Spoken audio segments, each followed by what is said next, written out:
Morning everyone. I am Mrs. Parvati Kumari. Today is 14th day of online class for IA second year students. बच्चों, पिछले class में मैं chapter 4 से महावीर स्वामी की जीवनी के बारे में पढ़ा चुकी हूँ। आज मैं आप लोगों को जैन धर्म के सिद्धांत के बारे में बताऊंगी। बच्चों, जैन धर्म के सिद्धांत में सबसे पहले हम महाव्रत के बारे में पढ़ेंगे। महावीर स्वामी ने 5 मुख्य महाव्रतों पर जोर दिया। महावीर स्वामी ने 5 मुख्य महाव्रतों पर जोर दिया। उनमें पहला है सत्य या अमृषा। सत्य या अमृषा, हमेशा सत्य बोलो। महावीर स्वामी के अनुसार हमेशा सत्य बोलो, कभी झूठ न बोलो। दूसरा है अहिंसा।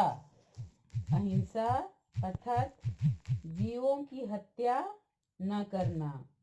कभी हिंसा मत करो, किसी का दिल न दुखाओ। तीसरा है अस्तेय। अस्तेय, कभी चोरी न करो, किसी का कुछ सामान देखकर ललचाना भी चोरी है। चौथा है अपरिग्रह। चौथा अपरिग्रह, संपत्ति का संग्रह न करो, यानी आवश्यकता से अधिक संपत्ति का संग्रह नहीं करना चाहिए।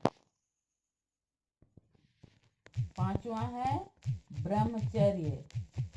पांचवा ब्रह्मचर्य, इंद्रियों को वश में रखें। हमारी जो ज्ञान इंद्रियां हैं, जैसे आँख, नाक, कान, मुंह आदि पर संयम रखना चाहिए।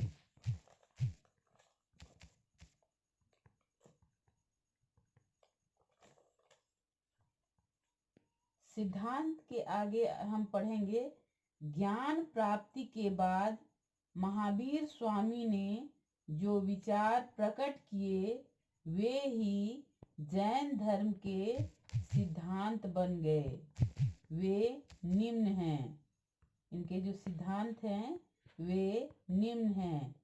इनमें पहला है ईश्वर में अविश्वास। ईश्वर में अविश्वास अर्थात ईश्वर में विश्वास नहीं करना। महावीर स्वामी ईश्वर को नहीं मानते थे। ध्यान दीजिएगा, महावीर स्वामी ईश्वर को नहीं मानते थे। न तो ईश्वर इस संसार का रचयिता है, रचयिता माने बनाने वाले, और न ही नियंत्रक। दूसरा है आत्मा का अस्तित्व। दूसरा पॉइंट है आत्मा का अस्तित्व। महावीर स्वामी आत्मा का अस्तित्व मानते थे। प्रत्येक जीव, पेड़ पौधे में आत्मा है। तीसरा है कर्म फल एवं पुनर्जन्म। तीसरा पॉइंट है कर्म फल एवं पुनर्जन्म। महावीर स्वामी ने पुनर्जन्म के सिद्धांत को माना है। पुनर्जन्म यानी फिर से जन्म लेना। कर्म फल ही जन्म मृत्यु का कारण है। कर्म फल ही जन्म मृत्यु का कारण है, यानी अगर अच्छे कर्म करोगे तो स्वर्ग और बुरे काम करने पर नरक मिलेगा। चौथा है मोक्ष अथवा निर्वाण।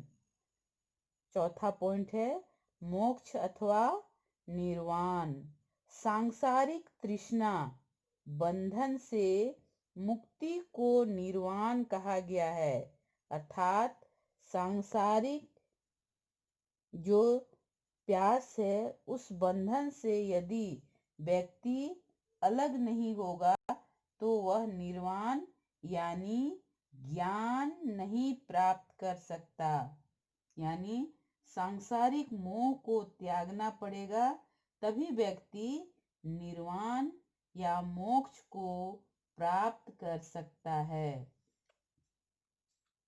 आगे हम देखेंगे जैन धर्म में त्रिरत्न का क्या महत्व था।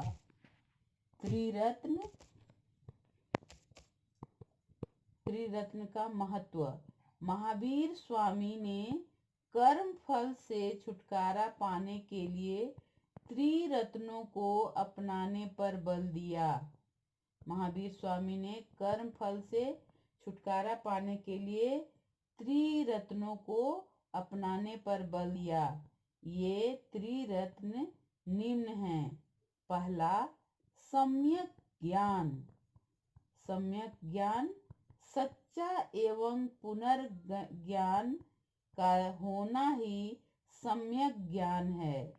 व्यक्ति किसी चीज का संपूर्ण ज्ञान प्राप्त करता है तभी वह वास्तविक ज्ञानी हो सकता है। ध्यान दीजिएगा, व्यक्ति किसी चीज का संपूर्ण ज्ञान प्राप्त करता है तभी वह वास्तविक ज्ञानी हो सकता है। दूसरा है सम्यक दर्शन। दूसरा पॉइंट है सम्यक दर्शन। सत्य में विश्वास एवं यथार्थ ज्ञान के प्रति श्रद्धा ही सम्यक दर्शन है। सत्य में विश्वास एवं यथार्थ ज्ञान के प्रति श्रद्धा ही सम्यक दर्शन है। तीसरा है सम्यक आचरण।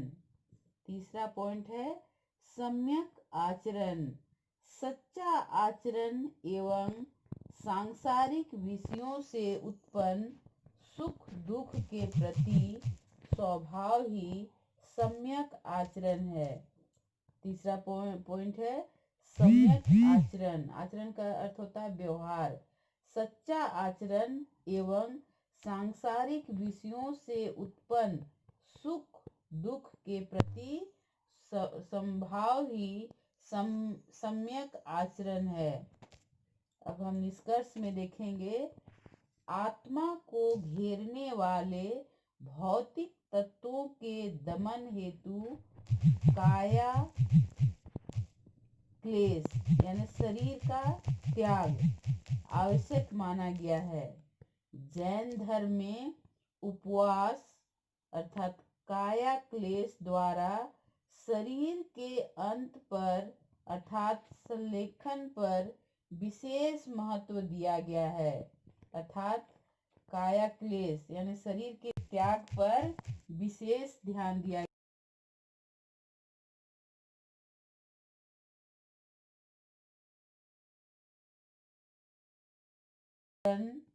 या धारण किया था। मौर्य सम्राट चंद्रगुप्त ने संलेखन द्वारा ही मृत्यु का वरण किया था। यानी त्याग के द्वारा ही मृत्यु हुई थी उनकी।